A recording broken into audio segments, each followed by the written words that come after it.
Hi, இன்னைக்கு நம்ம படத்தோட கதையில ஒரு வித்தியாசமான படத்தோட கதையை உங்களுக்கு கொண்டு வந்திருக்கேன். இப்ப நம்ம வாழ்ந்துகிட்டு இருக்கோம் இல்லையா? இப்ப இருக்கிற காலகட்டத்திலே இவ்வளோ ஃபாஸ்டா உலகம் இயங்கிட்டு இருக்குது. அதே மாதிரி 2505 எப்படி இருக்கும் இந்த உலகம்னு சொல்லி பார்க்க போறோம். அதுவும் முட்டாள்கள் நிறைஞ்ச ஒரு உலகத்துல எப்படி இருக்கும் அப்படிங்கறதா இந்த படத்தோட கதையே. ஸோ இப்ப டைம் வேஸ்ட் பண்ணாம நேராக படத்தோட கதைக்குள்ள போவோம். இந்த படத்தோட ஸ்டார்டிங்லே சில வருஷத்துக்கு முன்னாடி நிறைய அறிவாளிகளா இருக்கிறாங்க. ஆனா அவங்க குழந்தை பெற்றுக்கிறதுல விருப்பம் இல்லாம இருக்கிறாங்க. அதே நேரத்துல இந்த முட்டாளுகள்லாம் இருக்கிறாங்கல்ல, அவங்கள நிறைய குழந்தைகளை 2 கல்யாணம் 3 கல்யாணம் பண்ணி நிறைய குழந்தைகளா பெத்து போடவும் ஆரம்பிக்கிறாங்க. இப்படி இருக்க சூழ்நிலை அந்த நாட்டில் இருக்கிறவங்க சில பேர் என்ன சொல்றாங்கன்னா, இந்த மாதிரியே போய்கிட்டு இருந்தா நாட்டில் முட்டாள்கள் தான் அதிகமா இருப்பாங்க.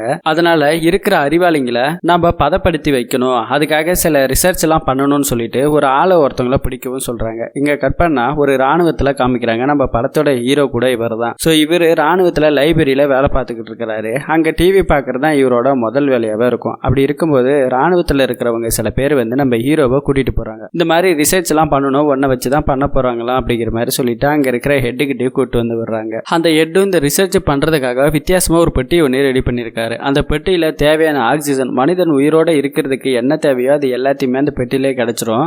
ஒரு வருஷத்துக்கு இந்த மாதிரி பதப்படுத்தி வச்சு பார்ப்போம், அதுக்கப்புறம் என்ன நடக்குதுன்னு பார்ப்போம் அப்படிங்கிற மாதிரி அங்க இருக்கிற ஹெட் இருக்கிறவங்கள்ட்ட எக்ஸ்பிளைன் பண்றாரு. அந்த பெட்டியில மூடுறதுக்கு நம்ம ஹீரோ மட்டும் இல்லாம இன்னொருத்தங்களையும் ரெடி பண்ண சொல்றாங்க. அது ஒரு பொண்ணாக தான் இருக்கும், அதுவும் ப்ராஸ்டியூட்டாக தான் இருப்பாங்க. ஸோ நம்ம ஹீரோக்கும் அந்த பொண்ணுக்குன்னு சொந்தம் சொல்லிக்க யாருமே இல்லை. அதனால அந்த ப்ராஸ்டியூட் ஹெட் லீடர் கிட்ட சொல்லி அந்த பொண்ணையும் வர வச்சிருப்பாங்க. அவர் கூட நம்ம ரிசர்ச் பண்றவருக்கு நிறைய தொடர்புகள்லாம் இருக்கும், நிறைய போட்டோலாம் எடுத்துப்பாங்க. இப்போ அந்த பெட்டிலேயே நம்ம ஹீரோவையும் அந்த ப்ராஸ்டியூட் பொண்ணையும் ஒரே இடத்துல வச்சு மூடவும் செய்ய போறாங்க. ஸோ அதுக்கான வேலைகள்லாம் நடக்கும்போது நம்ம ஹீரோ அந்த பொண்ணு கிட்ட பேச்சு கொடுக்குறாங்க. எனக்கு நிறைய கடன்லாம் இருக்கு, அந்த கடனை அடைக்கிறதுக்காக தான் நான் இங்க வந்தேன், இல்லைன்னா வந்திருக்க மாட்டேன் அப்படிங்கிற மாதிரி நம்ம ஹீரோ கிட்ட அந்த பொண்ணு சொல்றேன். சரின்னு ஒரு வழியா நம்ம ஹீரோவையும் அந்த பொண்ணையும் அதே பெட்டிக்குள்ள வச்சு மூடவும் செய்யறாங்க. அடுத்த கொஞ்ச நாள்ல இந்த ரிசர்ச் பண்ணக்கூடிய தலைவர் இந்த ப்ராஸ்டியூட்டோட சேர்ந்து நிறைய பெண்களை பாலியல் ரீதியா தள்ளப்பட்டிருக்கிறாருன்னு சொல்லி இவர் மேல ஒரு கேஸை போட்டு அவரையும் அரெஸ்ட் பண்ணிடுறாங்க. இந்த ப்ராஸ்டியூட் பொண்ணை கூட்டு வந்து விட்டு அவனோட தலைவனையும் அரெஸ்ட் பண்ணிடுறாங்க. இப்ப அந்த பில்டிங்கே கொஞ்ச நாளுக்கு அப்புறம் இடிக்கவும் செய்யறாங்க. அப்படியே நாட்கள் கொஞ்சம் கொஞ்சமா கடந்து போய்கிட்டே இருக்கு. 2100 2125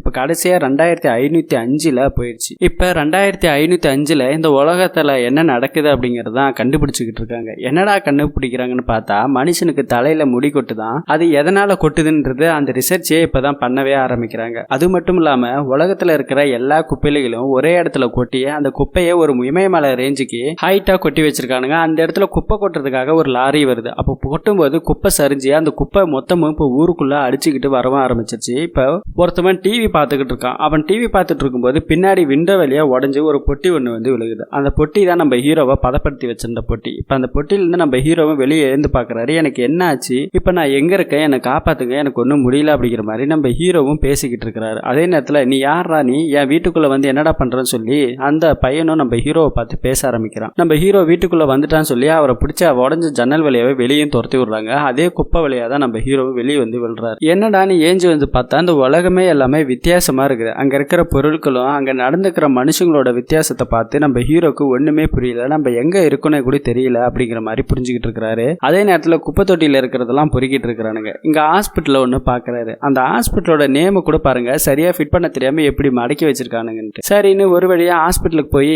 நமக்கு நடந்ததெல்லாம் சொல்லி நம்மள கியூர் பண்ணிக்கலாம் சொல்லி நம்ம ஹீரோவும் உள்ள போறாரு. உள்ள போய் பார்த்தா ரிமோட் கார்லாம் வச்சு விளையாடிக்கிட்டு இருக்கானுங்க. அதே நேரத்தில் அங்க ரிசப்ஷன்ல ஒரு பொண்ணு இருக்கு. இந்த மாதிரி நம்ம ஹீரோக்கு இருக்கிற நடக்க பிரச்சனை எல்லாத்தையும் அந்த பொண்ணுகிட்ட சொன்னா அந்த பொண்ணு பேசுறது கூட சோம்பேறித்தனம் பட்டுக்கிட்டு அங்க இருக்க ஒரு பட்டனை ஒன்று அமுக்குது. அந்த பட்டன் அமுக்கணுன்னே வழியெல்லாம் அதுவா சொல்லுது. சரி தண்ணி தாக்க எடுக்குன்னு சொல்லி அங்க இருக்கிற ஒரு டேப்பை தொடர்ந்து தண்ணி குடிக்கலாம்னு பார்த்தா அதுல இருந்து பச்சை கலர் என்னமா வருது, ஒரு ஜூஸ். அதுவும் நம்ம ஹீரோக்கு பிடிக்கவே இல்லை. அங்க ஒருத்தன் வரான், அவனை பார்த்து எனக்கு தண்ணி வேணும், இந்த இடத்துல தண்ணி வராதா அப்படிங்கிற மாதிரி கேட்கும்போது தண்ணி அது பாத்ரூம்ல தானே யூஸ் பண்ணுவாங்க, அதுவா உனக்கு வேணும், அதையே நீ குடிக்க போறேன்னு சொல்லி அவனே சிரிச்சுட்டு போறான். நம்ம ஹீரோக்கு என்னடா இவனுங்க முட்டாள் மாதிரி பேசிக்கிட்டு இருக்கானுங்களேன்னு சொல்லிட்டு திரும்பவும் அந்த பக்கமா போக ஆரம்பிக்கிறாரு. சரின்னு ஒரு வழியா இப்ப டாக்டர் பாக்குறதுக்காக ரொம்ப நேரம் உட்கார்ந்து இருக்கிறாரு. டாக்டர் பார்த்தா அவரை பாக்குறதுக்கு டாக்டர் மாதிரியே தெரியல. அவரும் நம்ம ஹீரோக்கு எல்லாத்தையும் செக் பண்ணி பார்த்துட்டு உனக்கு எந்த பிரச்சனையும் இல்லை, கொஞ்சம் மனநலமா தான் பாதிக்கப்பட்ட மாதிரி தெரியுது அப்படின்னு அவர் சொல்லிக்கிட்டு இருக்கும் போதே அங்க ஒரு போஸ்டர் ஒன்று இருக்கு. அதுல பார்த்தா மார்ச் 3 2505 இருக்கு. என்னடா இது பிரிண்டிங் மிஸ்டேக்கா இருக்குன்னு சொல்லிட்டு பார்த்தா இப்ப டாக்டருக்கு பில்லு கட்டுறதுக்காக ஒரு பில்லு கொடுக்குறாங்க நம்ம ஹீரோ கிட்ட. அந்த பில்லுலயும் அதே மாதிரி தான் இருக்கு 2505. இப்ப பே பண்ற அமௌண்ட் பார்த்தா பல பில்லியன் கணக்குல இருக்குது. இவ்வளவு பணமா? அப்பதான் நம்ம ஹீரோக்கு புரிய வருது, நம்ம அந்த பெட்டியில பதப்படுத்தி வச்சிருந்தோமோ இப்ப உண்மையாலுமே 2505 தான் நம்ம இருக்கோம் அப்படிங்கிற மாதிரி புரிஞ்சு புரிஞ்சுக்கிறாரு. இப்ப பில்லை கட்டுறதுக்கு பணம் இல்ல. அங்க இருக்கிற டாக்டர் அவர் கையில ஒரு டேட்டோ ஒண்ணு குத்தி இருக்காங்க. சோ இந்த டேட்டோ தான் Aadhaar card, credit card, debit card மாதிரி இந்த டேட்டோ வச்சு எல்லா அமௌண்ட்டையும் இங்கே பே பண்ணிக்கலாம் சொல்லிக்கிட்டு இருக்காரு. அதுவும் இல்லாம அந்த டேட்டோ நம்ம ஹீரோ கையில இல்ல. இப்ப நம்ம ஹீரோ அங்க இருக்கிற விண்டோவை திறந்து பாக்குறாரு. உலகமே தலைகீழ நிக்குதுங்க. 2 பில்டிங் விழுற கண்டிஷன்ல இருக்குது. அதை இடிச்சிட்டு புதுசா கட்டுறது கூட இவங்களுக்கு அறிவில்லை. அந்த 2 பில்டிங் ஒன்னா சேர்த்து மாட்டை கட்டுற மாதிரி கட்டி வச்சிருக்கானுங்க. அது மட்டும் இல்லாம இன்னொரு பக்கத்துல ரோடு உடஞ்சிருக்கு. புதுசா ரோடு கூட போட முடியல. சரி ரோடு தான் போட முடியலன்னு பார்த்தா அந்த இடத்துல பாலம் இல்ல.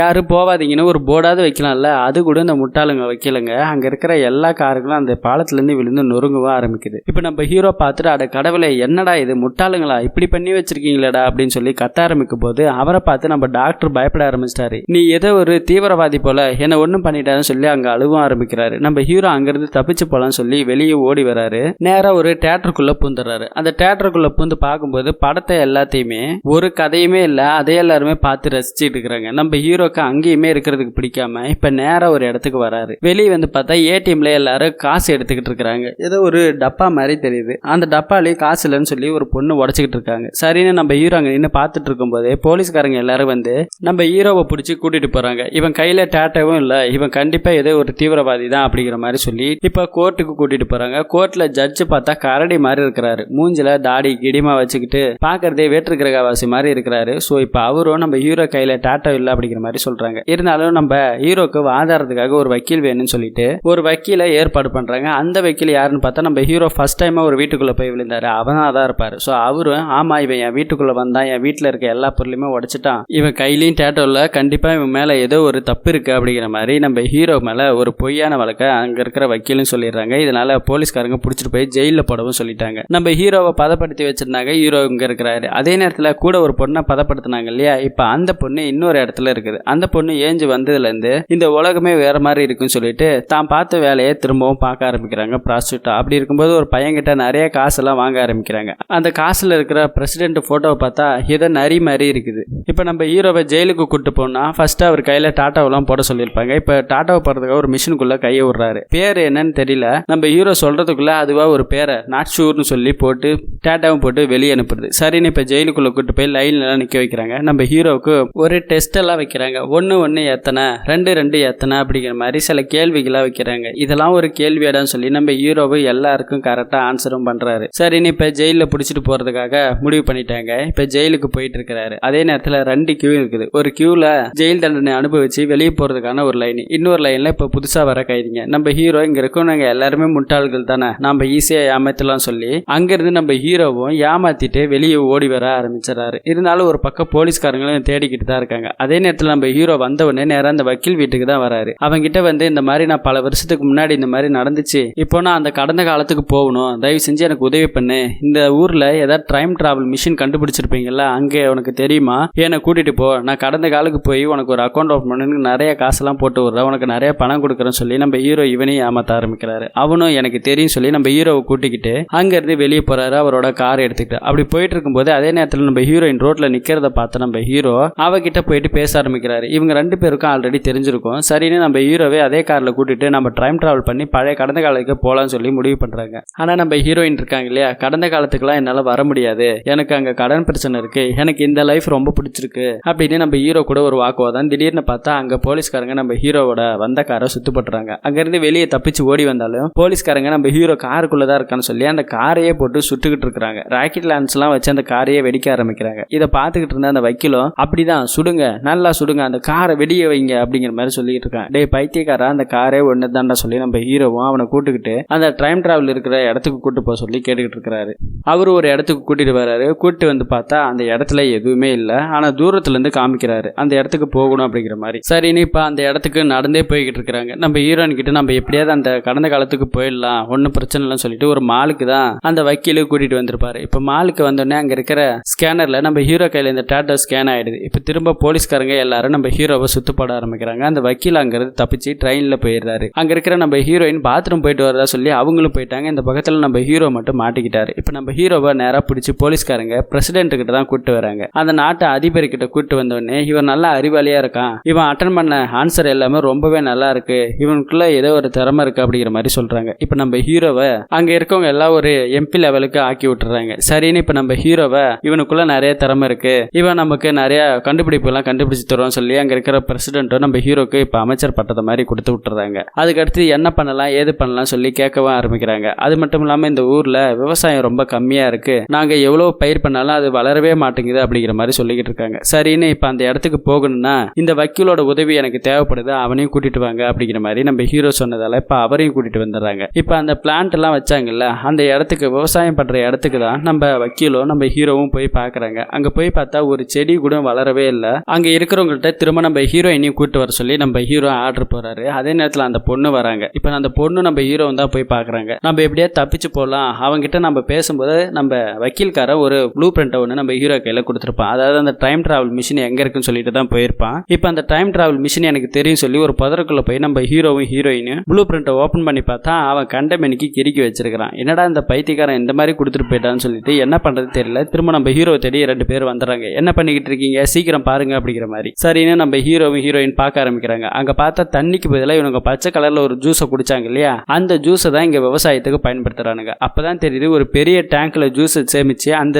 ஜூஸை தான் இங்க பயிருக்கு விட்டுட்டு இருக்கிறானுங்க. அது மட்டும் இல்லாம குழந்தைகள்ல இருந்து இவனுங்க குடிக்கிறதுக்காக எது பண்ணாலும் இந்த ஜூஸ் காரனுக்கு தான் எல்லாத்தையும் பண்றானுங்க. இப்ப நம்ம ஹீரோக்கு புரிஞ்சு போச்சு. அங்க இருக்கிற பிரசிடென்ட் கிட்டே வந்து இந்த மாதிரி தண்ணி தான் கொடுக்கணும், தண்ணி கொடுத்தாதான் பயிரெல்லாம் வளர்ச்சி அடையும் அப்படிங்கிற மாதிரி சொல்றாங்க. என்னது பாத்ரூம்ல கொடுக்கறது பயிருக்கு கொடுக்கணுமா, அது எப்படி நாங்க சாப்பிடுறது, ஐயா அப்படிங்கிற மாதிரி அங்க இருக்கிற முட்டாள்களும் பேச ஆரம்பிக்கிறானுங்க. நம்ம ஹீரோவும் இதை கொடுத்தா கண்டிப்பா வளரும் அப்படிங்கிற மாதிரி சொல்றாங்க. சரின்னு அதுக்கான வேலைகளையும் ஏற்பாடு பண்ண ஆரம்பிச்சிட்டாங்க. இப்ப அடுத்து நம்ம ஹீரோ தூங்கிட்டு இருக்கும்போது காலையில வீட்டுல ஒரு கல் வந்து விழவும் ஆரம்பிக்குது. வெளியே எஞ்சி பார்த்தா அந்த ஜூஸ்காரங்களுக்கு ஆளுங்களை செட் பண்ணி நம்ம ஹீரோ கிட்ட இந்த மாதிரி பண்ணிட்டான், பிசினஸே லாஸ் ஆயிடுச்சு, அந்த ஜூஸ் தான் இவ்வளவு நாளா எல்லாரும் குடிச்சாங்க, இப்ப தண்ணியை கொடுத்துட்டானே அப்படிங்கிற மாதிரி எல்லாரும் நம்ம ஹீரோ மேல காண்டாகிறாங்க. இதனால நியூஸ் பேப்பர்னு ரொம்ப பிரபலமாயிடுது. நம்ம ஹீரோக்கு தண்டனை கொடுக்கணும்னு சொல்லி முடிவு பண்றாங்க. அங்க இருக்கிறவங்க எல்லாரும் நம்ம ஹீரோவை கூட்டிட்டு போய் ஜெயில போட்டாலும் திரும்ப அங்கிருந்து தப்பிச்சிருவாங்கன்னு சொல்லிட்டு ஒரு பெரிய பாறாங்களே கட்டி விட்டுறானுங்க. திரும்ப நம்ம ஹீரோக்கு ஒரு போட்டி ஒண்ணு வைக்கிறாங்க. என்ன போட்டினா எல்லாரும் இந்த 2 காரை வச்சு இடிச்சு நம்ம ஹீரோவை சாவடிக்கலாம்னு பிளான் பண்ணுவாங்க. அப்ப அங்கேயும் நம்ம ஹீரோ புத்திசாலித்தனமா அங்கிருந்து தப்பிச்சிருவாரு. அதே நேரத்துல நம்ம ஹீரோயின் இருக்காங்க இல்லையா, அந்த பிளான்ட் வச்ச இடத்துல தண்ணி தானே விட்டுருப்பாங்க. இப்ப எல்லாமே முளைஞ்சு வர ஆரம்பிச்சிருச்சு. இதை பார்த்தோன்னே நம்ம ஹீரோயின் அங்க இருக்கிற பிரசிடென்ட் கிட்ட இதை பத்தி சொல்லுவாங்க. நான் அப்புறம் வந்து பாக்குறேன் இப்ப சண்டையை பார்த்துக்கிட்டு இருக்குன்னு சொல்லி நம்ம ஹீரோ போற சண்டையை பார்த்துக்கிட்டு இருக்காங்க. அதே நேரத்தில் நம்ம ஹீரோவை எரிக்கிறதுக்காக ஒருத்தன் வந்திருக்கிறான். ஸோ அவனும் துப்பாக்கியால நம்ம ஹீரோவை அந்த மாதிரி இந்த மாதிரின்னு சுடவும் ஆரம்பிக்கிறான். அதே நேரத்தில் நம்ம ஹீரோயின் ஒரு கேமராமேனை கூட்டு போய் இதெல்லாம் எடுத்துட்டு லைவ் டெலிகாஸ்ட் பண்ணணும்னு சொல்லி முடிவு பண்றாங்க. அப்படி இருக்கும்போது அவங்களுக்கு பண பிரச்சனைலாம் வருது, சண்டை நடக்குது. அந்த கேமரா ஒரு கட்டத்தில் எடுத்துட்டு போய் அங்க இருக்கிற எல்லாத்தையும் காமிக்கவும் ஆரம்பிக்கிறாங்க. இப்ப நிறைய இடத்துல பயிர் வந்திருக்கிறது நம்ம பிரசிடென்ட்டுக்கு தெரிய ஆரம்பிச்சிச்சு. உடனே நம்ம ஹீரோ வந்து காப்பாற்றவும் ஆரம்பிக்கிறாரு. இவனுக்குள்ள நிறைய திறமை இருக்கு, இவன் பாரு எல்லா பயிரையும் வளர வச்சுட்டான் அப்படிங்கிற மாதிரி சொல்லிட்டு இப்ப நம்ம ஹீரோ தான் பிரசிடென்டாவே ஆக்கிடுறாங்க அந்த நாட்டுல. இப்ப நம்ம ஹீரோவும் இல்ல எனக்கு இதெல்லாம் செட் ஆகாது, நான் கடந்த காலத்துக்கே போறேன், எனக்கு இந்த டைம் டிராவல் பண்ணி நான் போறேன் அப்படிங்கிற மாதிரி சொன்னதால அங்க இருக்கிறவங்க எல்லாரும் கம்பல் பண்ணி நீங்க தான் இருக்கணும், நீங்க இங்க இருந்தாதான் நாட்டுக்கு ஏதாவது செய்ய முடியும் சொல்லி ரிக்வெஸ்ட் பண்ணவும் ஆரம்பிக்கிறாங்க. சரின்னு ஒரு வழியா நம்ம ஹீரோயின் வரமாட்டேன்னு சொல்லியிருப்பாங்க. ஸோ அவங்க கூட நம்ம ஹீரோ இருக்கிறதா முடிவு பண்ணிட்டாங்க. இப்ப நம்ம ஹீரோ பிரசிடென்ட் ஆயிட்டாரு. இருந்தாலும் ஒரு தடவை அந்த டைம் டிராவல் பண்ற மிஷினை பார்க்கலாம் சொல்லி போயிருப்பாரு. ஸோ அங்க போய் பார்த்தா தான் தெரியுது அது ஒரு பார்க்ல ராட்டினத்தை சுத்திக்கிட்டே பழைய ஹிஸ்டரிகளை சொல்லிக்கிட்டு இருப்பாரு ஒருத்தர். ஸோ அதை தான் இவன் டைம் டிராவல்னு சொல்லிக்கிட்டு இருந்திருப்பான். இதை பார்த்தோன்னா நம்ம ஹீரோக்கு